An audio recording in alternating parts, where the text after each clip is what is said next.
இன்னொரு கவசமா நான் பார்க்குறது உங்க குடும்பம்னே. அத நீங்க அத நீங்க ரொம்ப முக்கியமா கருதுறீங்க. அத ரொம்ப நீங்க உயர்த்தியும் சொல்றீங்க. குடும்பம் எவ்வளோ முக்கியம்னு நினைக்கிறீங்க?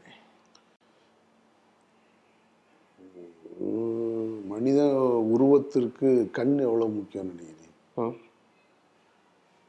சரியா இருக்கணும்னா கண்ணு சரியா இருக்கணும்.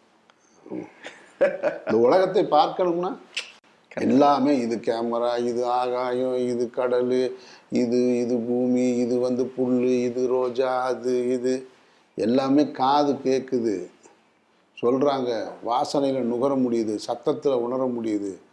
இதுதான் கடல்னு எப்படி இருக்குன்னு பார்ப்பதற்கு கண்ணு தேவைப்படுது இல்லையா? அது மாதிரி ஒட்டுமொத்தமாக ஒரு மனிதன் பிறப்பிலிருந்து இறப்பு வரைக்கும் வாழ்க்கை என்றால் என்ன என்பதை தெரிந்து கொள்ள குடும்பம் தான் வேணும். குடும்பம் நான் தெரிஞ்சுக்க முடியாது. நான் தனிக்கட்டையாகவே வாழ்ந்துட்டேன் அப்படின்னா